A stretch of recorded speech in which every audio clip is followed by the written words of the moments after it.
slowly from point to point, weaving for... Welcome to a new edition of the Famous Interviews with Joe Dimino.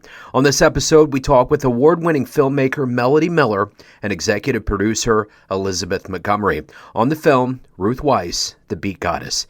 This film tells the story of one of the most influential voices in poetry and the beat movement. They talk about their momentous film, foundation work, and so much more. Enjoy this story.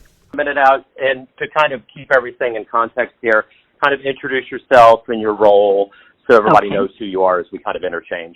Thank you.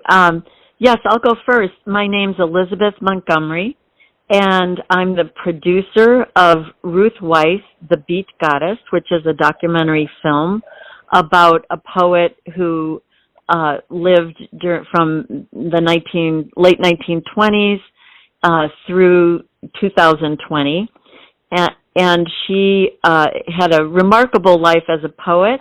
And I'll let the director, cinematographer, speak for her work with the program. All right. So thank you, Elisabeth. My name is Melody Miller, and I'm the director of Ruth Weiss, The Beat Goddess documentary. And we started working on the film in 2016 when Elisabeth invited me to one of her concerts at the Monroe. And I went there, and I didn't know what to expect. There was a saxophone player, Brent Romas, on the stage. There was a bass player, Doug O'Connor, and there was a man on a log named Hal. And they were all jamming together. And out walks this gorgeous woman in her 80s with teal hair and crystals on her head and a dragon necklace. And she starts reading her poetry. She had like this husky German accent, but like deep. Because she smokes a lot, so her voice was very like when she spoke, it kind of gave you chills to your bones. It was so low that it was almost like an instrument of itself. And she started telling different poems about her life stories, or poems that kind of related to your own life and like meanings in life. And I was just blown away by her that I needed to know who she was and make a film about her. And so Elisabeth and I took a road trip up to Albion near Mendocino in the Redwood Forest, where she lives in kind of like a hobbit house, but it was the arts house. And she had like no connection to the internet and no connection to like broadcast TV. She would only like watch DVDs and read books and listen to music. And we started recording her story, and of course she's lived over 90 years, so her story was very long, and we took many road trips up there to see her. We also hung out around San Francisco, where she walked us through North Beach, and she moved there in the 50s when it was booming with arts and culture and music and poetry. And she even collaborated with Jack Kerouac and Neil Cassidy. She was friends with a lot of the bigwigs, and she worked as a waitress at Minnie's Can Do and the Black Cat, which were huge for jazz performances in the 50s, and also beat poetry. And she was the one behind the scenes who was booking all the musicians and booking all the poets to perform and getting them paid, and in addition to performing her poetry herself. So she was one of the coordinators of helping other musicians and poets like be seen and be heard. It was a beautiful journey making the movie, and it came out in 2019, as Elisabeth was saying, at the Solo Art Film Festival, and that was magical. We screened at an ancient theater, walked up cobblestone that used to be an old castle. So it was definitely a great kickoff to the movie. And it later on went on to getting into several film festivals and winning awards, about 20 different ones. And one of the biggest ones was the Cinequest Film Festival. And on March 8th, 2020, Women's Day, they gave Ruth Weiss the Maverick Spirit Award, which is their highest honor. And she performed with her band, and we watched the movie, held hands together. Yeah, and we didn't know that was going to be the last time, because then the pandemic hit and everything was shut down. And so that was a very special occasion. And sadly, she passed away on July 31st, 2020, of natural causes. She was 92 years old. And so in honor of her, Elisabeth and I founded a nonprofit that gives out annual grants to poets like Ruth Weiss, who need help either publishing their first book or just paying rent. And this year marks our second annual Poetry Awards, and we just closed the submission. And this year we're handing out 3 awards, one for maverick poets who might be a little more established, one for emerging poets who are just kind of starting out in their careers, and one for youth poets who are kids under the age of 18. And the awards will be given out, and the cash prizes at Writers Con in Oklahoma at the beginning of September. Do you remember what day it is, Elizabeth? Is that September 4th? Yeah, it's September 4th, and we'll be awarding the poetry winners for the Ruth Weiss Foundation at that time. And it'll be in Tulsa, Oklahoma. It's a very fun place with lots of history. The Bob Dylan Museum is there. The Woody Guthrie Museum is there. And we look forward to showing our works. And the Beat Mobile is coming from San Francisco to meet us there.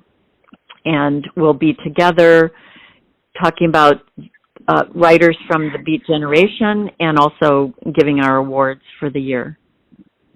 And just a little more context about the Beat Mobile. So the Beat Museum in San Francisco is a historic exhibit of all the amazing Beat poets, including Ruth Weiss. And they're doing a road trip across the country in honor of Jack Kerouac's 100-year anniversary. And they have a van, and in the van they decked it out with some memorabilia that's easy to travel across country with, and a lot of rare books from Beat poets of the time. And so they're stopping at different cities and doing presentations, and we're collaborating with them on screenings as well. So we're trying to book screening events of Ruth Weiss, the Beat Goddess, when they end up in a city. And so it's like we're calling it the Beat Week. So if anyone's interested in hosting the Beat Week, definitely contact us. We would love Kansas City to host the Beat Mobile and the film, and that would be great. Yeah, we got a pretty hip little art scene here. I think there's a lot of people that probably don't realize that, but we're a pretty good art haven here in Kansas City. So, yes. You might want to reach out to maybe start with the Kemper Art Museum, something like that. Sure. And just kind of probe, because we would definitely be a district that would be interested in that. I'm curious. It's from an era that is long, far off in the distance. It's just not, that lifestyle is not something that you see that much. I think it kind of maybe trickled out over the decades, and especially now, we're in a whole different era. So my question to you is, with someone like this that is from such an era of her age and wisdom and what she did and who she was around, what was the most interesting revelations about how she lived her life and did it all the way up until the end? I could speak to that. I think that is something that we were interested as well, because her personality is what drove the film and drove her poetry and her way of looking at the world. And I think she embodied the values of the Beat generation, which often get muddied sometimes because of some of the characters, but it was a generation of tolerance and compassion and uniqueness. And they had those as their hallmarks that began to develop the artwork, the freedom of speech, the collaboration with many art forms, the sort of interdisciplinary aspect of it. And I think that was very clear from the very beginning when Ruth was in Chicago at the Art Circle, and she was roommates with Gwendolyn Brooks and great poets, and some jazz musicians were hanging out there, and they started jamming to her, reciting her poetry, and that formed her style. So there's a happenstance to her way of finding her path in the world that led to her thinking about magnetizing the things that she wanted in life. And she says this very clearly in the movie. She said, I began to realize that I could be pounding on doors of publishers, but when I began to use my heart and magnetize what I wanted in the world, this is what happened. And I think being the producer and watching Melody and the video,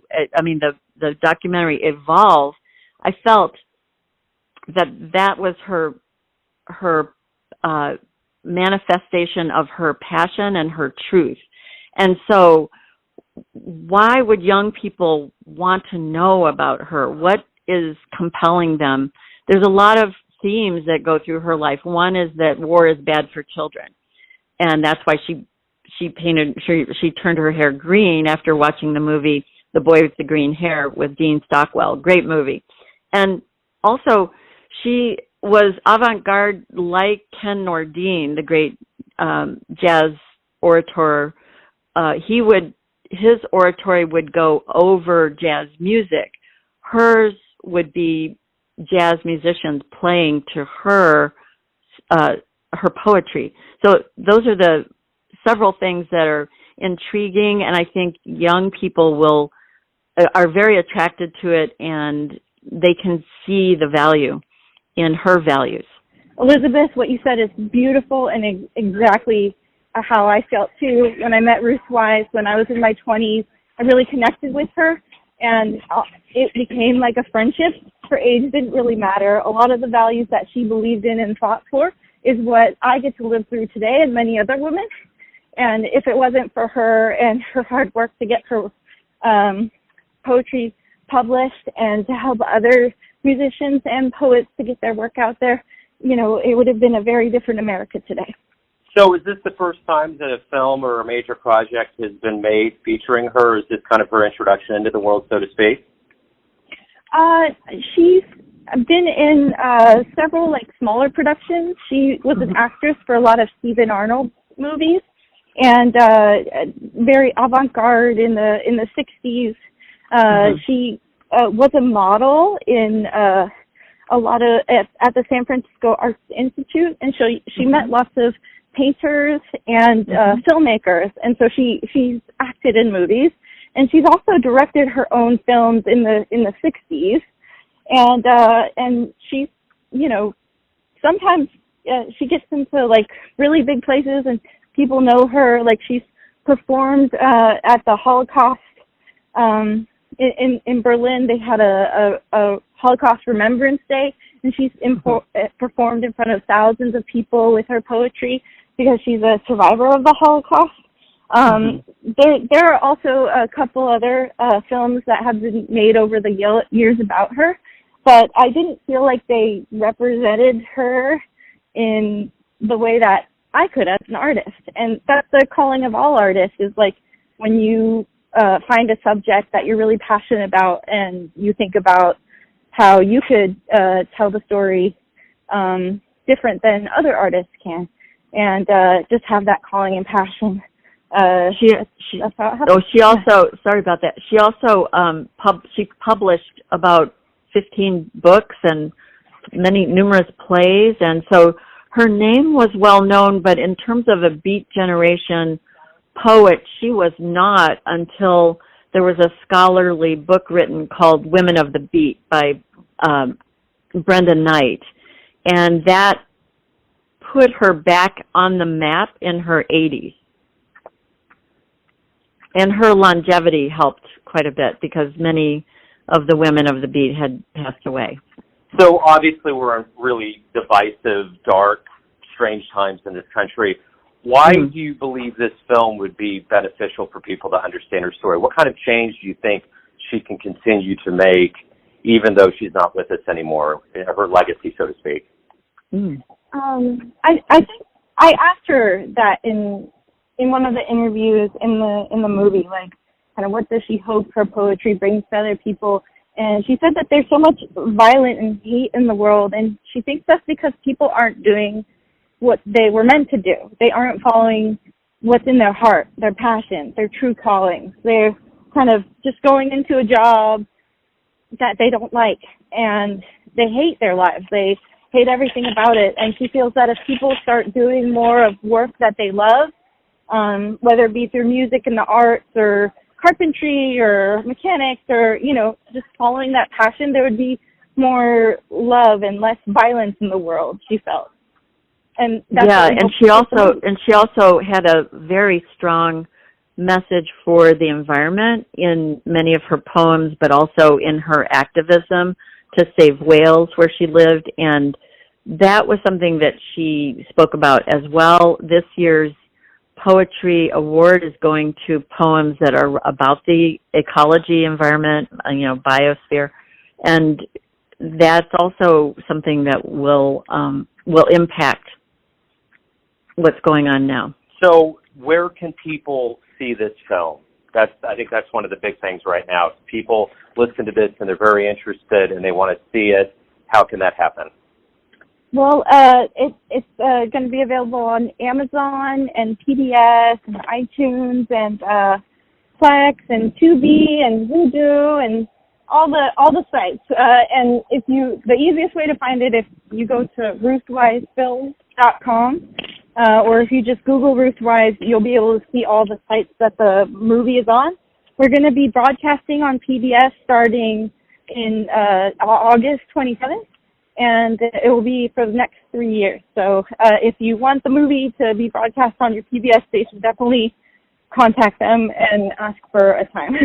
And also, going to say, if you wanted to host the screening of the movie, we've partnered with Cinema, where you could purchase a license of the film and you can host a free screening, or if you wanted to make money for your organization, there's also a way where you don't need to license it, and it's a split fee. And you could sell tickets to the film, and also if you want to do it for a fundraiser for your organization to support the arts. So definitely check that out as well. So what was the most enjoyable part of this process? In fact, let's do this. Timeline this for me. From the idea of doing this to completion, how long did it take? And what was the most enjoyable part of this entire process of making this film? Well, we started the film in 2016, and then finished it in 2019. And I think the most enjoyable part of making it was just the friendship with Ruth Weiss and the fun memories we created together filming it. Like, she was very collaborative. We would take time away to do recording or filming, and then we would have time to watch movies together or go out to eat ice cream and pizza and just talk about life and stuff. And I think the joy of just being able to be around her and have a good time and collaborate on this art. And then I think the biggest one was just her getting recognition. Like the day when she walked on the stage at the Maverick Spirit Award, and they gave her that huge honor. That was really special for me because that's what we worked towards in making the movie, so that people could hear her story, and that was a big day. Yeah, and I think for me it's very similar. I was living and working in mainland China, so I had to fly back and forth a lot and didn't get as much time with Ruth, but for sure the times where we were able to show her film to friends and family, and then the Cinequest, and then Melody entered in so many festivals and was getting awards for the movie, that gave a lot of pride to the not only the story for us, but also for her, because she was magnetizing that recognition that she really wanted at that point in her life. And you could just feel it. It was very infectious, going to use a COVID word. It was very happily infectious, where people would just stop her on the street and know who she was and remember and want to be part of who she was becoming at that point, which was a new Ruth, more of a sage that was elevating onto the world stage at that point. And I think that made me feel that was the most gratifying for me, was to find that she was being recognized for her long years of talent. I was thinking, here in Kansas City, I was watching a baseball game with my son last night, and it's the Negro Leagues Hall of Fame is here in Kansas City, honoring the Negro Leagues. And Buck O'Neill, there was a big push for us here at Kansas City for him to get in the Hall of Fame before he died. And they didn't accept it. And now they finally did, and he didn't get to see that. And I'm wondering how gratifying it was for her, since she passed in 2020, to see all of this come to fruition. Did you get a sense from her that she felt as though she appreciated the validation while she was still here, based on where she was at in her life? Yeah, I think we've recorded the whole Q&A discussion of when she received that award and got that recognition, and she was just like I think speechless. And I remember we all went back to our Airbnb with the other people we interviewed and musicians and friends, and like National Geographic came to interview her about her poetry of protecting the environment, and we were just sitting there holding hands, and she's like, I need a minute. And just taking it all in. But she did say that she was very proud of the movie and what we accomplished for her, and that was, I'm so happy that she was able to experience that and see that and see how much people love her even when they first meet her. And I think that brought her a lot of joy, and us a lot of joy. Yeah. And that's what we're continuing now. Even though she passed away, we're helping other poets in her name and getting her story out there, and people are gonna remember her. And I've been saying that the sequel is the foundation, and that has brought a lot of new things that we didn't know about Ruth to light. Many, many stories, because we have to explore and write about things, and we're finding new tidbits that weren't in the movie that are coming up, and new ways of interpreting some of the poems that I've read over and over, and I never knew what she meant by the term Sephardic Mexican blue. What did that mean? And I end up on a journey talking to a rabbi in Mexico about that. And it's just been a really fascinating thing. She was just beginning in this, I guess you could call it a transition. Yeah, we write weekly articles for the foundation about her. And so if you wanted to read any of those articles of what Elisabeth mentioned and how, analyzing her poetry and going through interviews and what we're discovering and sharing about her every week. So talk to me a little bit about how you two came together as a unit and how it worked so well for you. Well, go ahead, Mel. Well, I've known Elisabeth since I was born. We were neighbors, and I was baby friends with her daughter. But as I got older and got into the film industry, Elisabeth was also spent many years in the film industry and shot documentaries. So we started collaborating together, specifically for her camp in China. In China, Elisabeth runs schools and creates opportunities for kids to explore, art, literature, and music, and yeah. And so I got to travel to China several times and document that, and we made over 30 films together. And then when this was the first one where it wasn't like a kind of short documentary. This was our first feature together, and I'm so grateful and appreciative of her giving me this opportunity to tell Ruth's story, and saying yes to my crazy spontaneous ideas, can I go film a ballerina in the middle of the Mojave Desert? And she's like, sure. And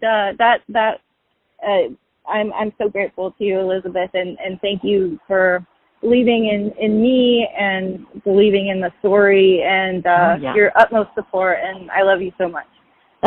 Thank you. Yeah, so I've known Melody since she was a baby, and and my background was in the Chicago Community Film Workshop, which was radical media that was started for women and minorities in the 70s. Actually, I think it came out under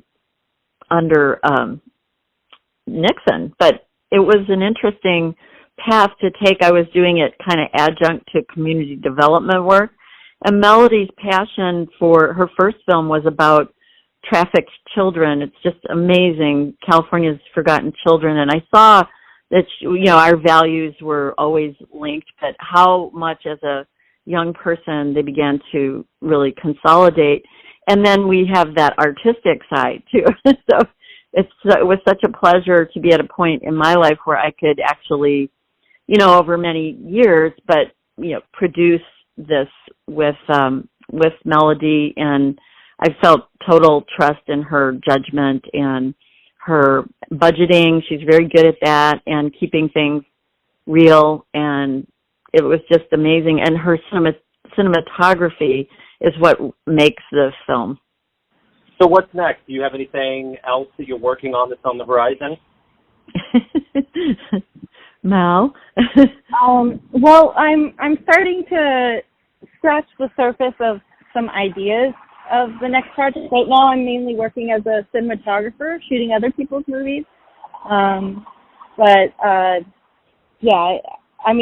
I guess I could say it.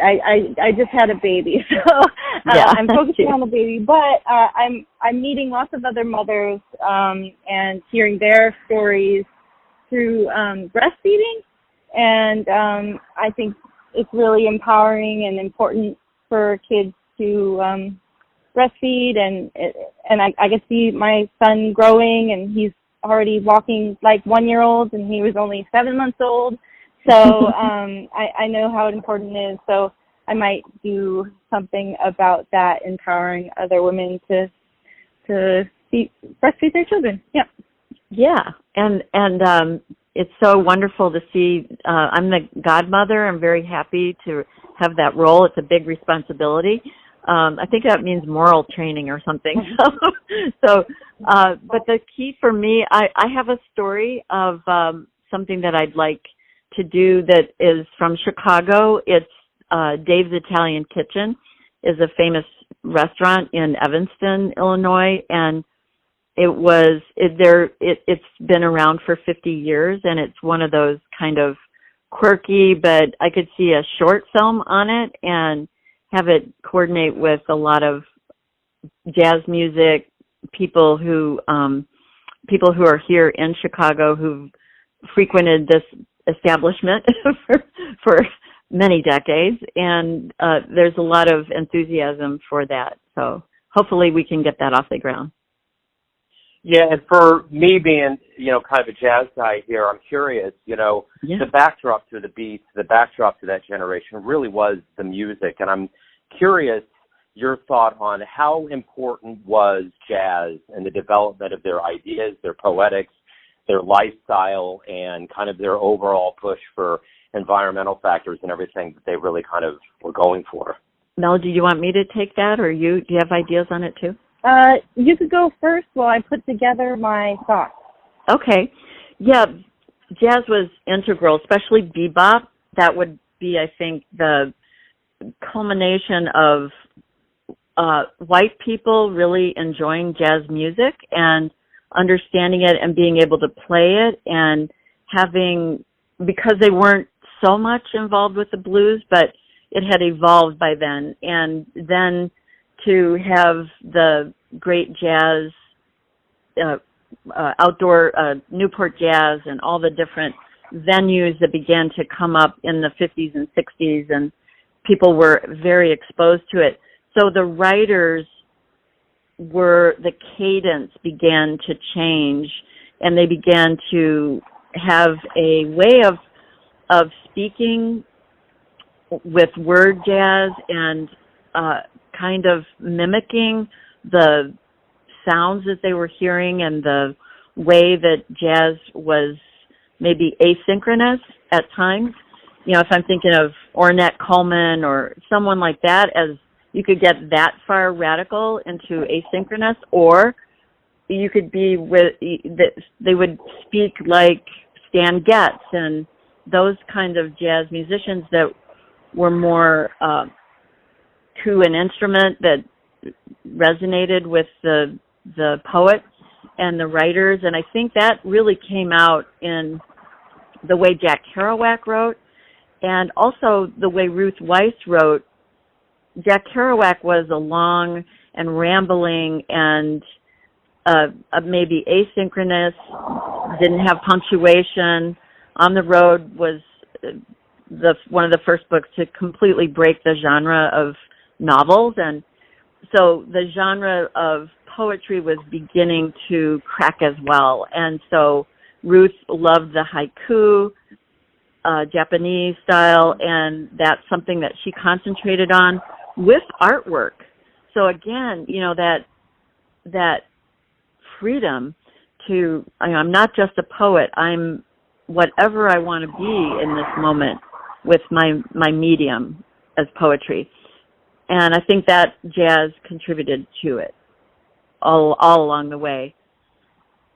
Without jazz, life would be very different today. I mean, jazz was a way of people expressing their feelings and being able to tell their stories, whether it be through sadness or through happiness, or joy, or anger. And one of my things, that the first place I took my son, the first concert he ever went to as a baby, was at Preservation Hall, and he sat front row and listened to some of the great jazz music in the world. And what I love the most about jazz is that it's a collaborative experience, and that could be put into the way we made this movie, like working with the jazz musicians, working with our composer and the animator, and the photographers for the film, and Ruth Weiss. I would say that this film might be its own jazz musical song, a song of itself. And I would recommend you watching it. You know, are you out in LA? Yeah. Is that where you're at? Okay. I just actually took a road trip last week, and we went through Colorado, down through not quite LA, but we went down to San Diego, and you know, just being out there is being out there is a whole different land, and I'm more connected, I think, to the pangs and the lifestyle that California is. So I got to tell you, last night seeing the Kansas finally did something triumphant was very, very refreshing. Oh yeah, that was awesome. Oh my God. I would have never expected. I mean, we drove all the way through Kansas and we saw the vote yes everywhere. So I don't know who did this. I don't know how it happened. I kind of do and don't, but it was very nice to see that. Yes, and women are really going to make a big difference with men by our side this year. It's going to be really big, and I think maybe decentralized is the way to go, but it's going to happen across the whole country and give us some hope, right? Yeah, absolutely. Yeah. So we need that. We do. Learn more about each of you respectively, your work, and this film. Where should they go, and how can they get that? To find out more about the movie, go to ruthweissfilm.com. You could follow us on Facebook and Instagram, Twitter, and TikTok. Ruth Weiss, the Beat Goddess. Me personally, you could see my website and see my cinematography at mtmfilmmaker.com, or you could just search my name and my website will come out, and you could check out my other film, California's Forgotten Children. That's about child trafficking in California and the United States. And then Elisabeth? Yeah, I'm pretty much, my resume background is on LinkedIn. I've been a senior advisor for internationalizing Chinese public school systems for the past 10 years, and then COVID happened. I've been working in community development before that for a long time, community economic development in Chicago and San Francisco, Tenderloin community. And I have a company called Interlingua, and that's my sort of entrepreneurial side, interlingua.com. And we've been on internet teaching a lot of different, we've been teaching language training, Spanish from Guatemala to people to the desktop. And also, we also have a big push around the world in using the great books, shared inquiry methodology of critical thinking, and teaching that to teachers who will then bring that into the classroom. Wonderful. Thank you very much, Melody, Elisabeth. Thank you. I appreciate your time. Good luck with everything. It looks Thank fast. you. Yeah, thank you so much for taking the time to share our story. We really appreciate it. My pleasure. Thank you, Joe. Thank you. Okay. Take care. Mm-hmm. Thanks for tuning in to another famous interview with Joe Dimino, where we cover the world of art, literature, and music around the globe. If you want to hear more interviews, visit the Famous Interviews with Joe Dimino YouTube channel. Thanks again for listening, and until next time. Infinity.